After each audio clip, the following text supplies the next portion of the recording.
নমস্কার বন্ধুরা, মনীষার হেসেলে আপনাদের সবাইকে স্বাগত।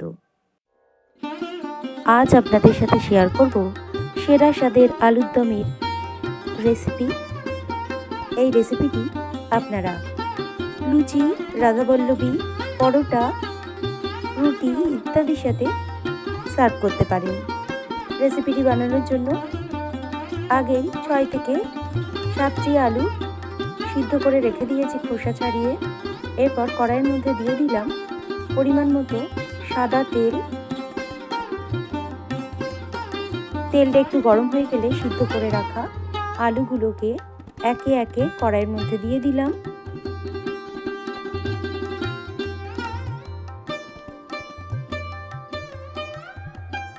এরপর দিয়ে দিলাম 1 ছোট চামচ পরিমাণ হলুদ গুঁড়ো আর সামান্য পরিমাণ লবণ।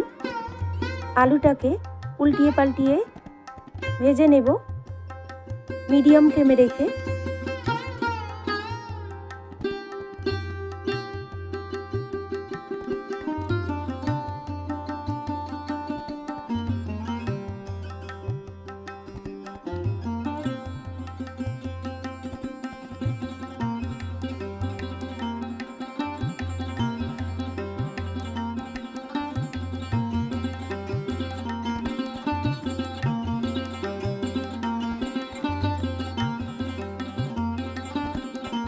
আলুগুলোকে ভেজে নেওয়ার পর একটি পাত্রের মধ্যে তুলে রেখেছি।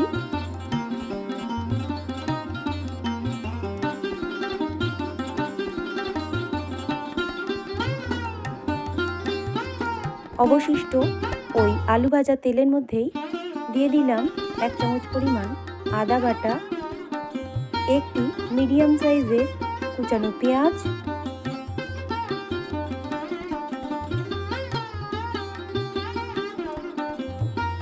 দুটি কাঁচা লঙ্কা কুচানো আর 1 চামচ পরিমাণ থেতো করে নেওয়া রসুন দিয়ে দিলাম।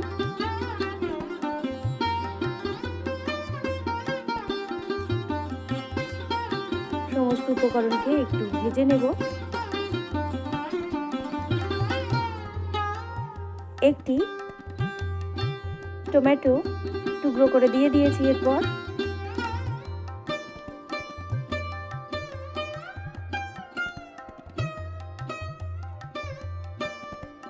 এক ছোট চামচ পরিমাণ লবণ যুক্ত করলাম, যাতে সমস্ত সবজিগুলো তাড়াতাড়ি একটু নরম হয়ে যায়। আবারও সমস্ত কিছুকে একটু ভেজে নেব।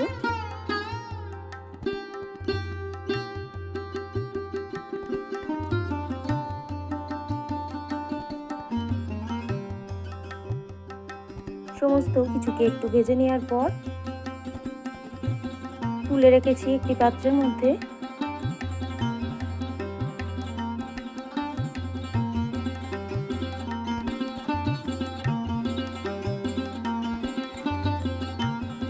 সবজিগুলোকে একটু ঠান্ডা করে নেওয়ার পর মিক্সার গ্রাইন্ডারের মধ্যে দিয়ে দিয়েছি আর দিয়ে দিয়েছি অল্প একটু জল। একটি মিহি পেস্ট বানিয়ে নিয়েছি সমস্ত সবজিগুলো। ওই কড়াইয়ের মধ্যে দিয়ে দিলাম পর্যাপ্ত পরিমাণে সর্ষের তেল। তেলটা একটু গরম হয়ে গেলে ফোড়ন হিসেবে দিয়ে দিয়েছি একটি শুকনো লঙ্কা ফাটিয়ে, এলাচ দিয়ে দিলাম, দারুচিনির কাঠ দিয়ে দিলাম একটি, আর 1 চামচ পরিমাণ গোটা জিরে দিয়ে ফোড়নটাকে একটু ভেজে নিয়েছি প্রথমে। এরপর পেঁয়াজ, টমেটো, আদা সমস্ত কিছু পেস্টটাকে দিয়ে দিলাম কড়াইয়ের মধ্যে। কষিয়ে নেব মশলাটাকে লো টু মিডিয়াম ফ্লেমে রেখে। স্বাদ অনুযায়ী অল্প একটু লবণ যুক্ত করলাম, 1/2 চামচ পরিমাণ চাট মশলা যুক্ত করলাম, 1 চামচ পরিমাণ ধনে গুঁড়ো দিয়ে দিলাম। মশলাটাকে আবারও সুন্দর করে কষিয়ে নেব।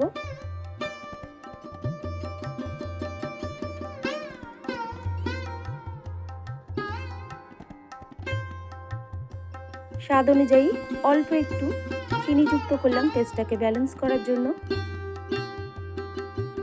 1 ছোট চামচ পরিমাণ হলুদ গুঁড়ো দিয়ে দিলাম। মিশিয়ে নেব সমস্ত কিছুকে।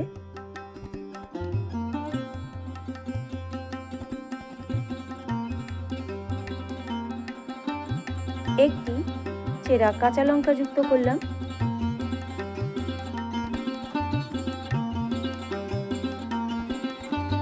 দিয়ে দিলাম ভেজে তুলে রাখা আলুগুলোকে। মশলার সাথে আলুটাকে আবারও ভালো করে কষিয়ে নেব মিডিয়াম ফ্লেমে রেখে।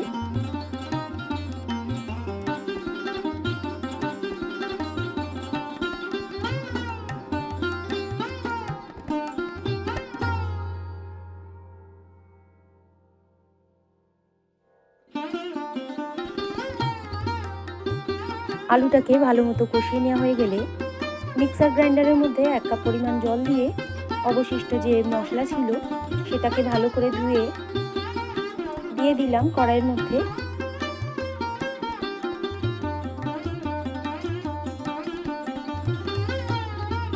এক চামচ পরিমাণ গরম মশলা গুঁড়ো যুক্ত করলাম। ফুটতে দেব 2 থেকে 3 মিনিটের জন্য। তৈরি হয়ে গেল আজকের রেসিপি সেরা স্বাদের আলুর দম। রাধাবল্লভীর সাথে পরিবেশনের জন্য একেবারে প্রস্তুত। অন্যান্য রেসিপির মতো আজকের রেসিপিটি যদি আপনাদের ভালো লেগে থাকে বন্ধুরা, অবশ্যই আমার এই ছোট চ্যানেলকে এগিয়ে যেতে সাহায্য করবেন। লাইক করবেন, কমেন্ট করবেন, শেয়ার করবেন। আর চ্যানেলে নতুন কোনো বন্ধু হয়ে থাকলে চ্যানেলটিকে সাবস্ক্রাইব করে পাশে থাকবেন। এই ধরনের রেসিপি সবার প্রথম দেখার জন্য পাশে থাকা বেল আইকনটিতে প্রেস করে রাখবেন। আর ফেসবুক থেকে কেউ দেখে থাকলে পেজটিকে ফলো এবং লাইক করে রাখবেন। রেসিপিটি শেষ পর্যন্ত দেখার জন্য আপনাদের সবাইকে ধন্যবাদ। সবাই ভালো থাকবেন, সুস্থ থাকবেন। আবারও চলে আসবো নতুন কোনো রেসিপি নিয়ে।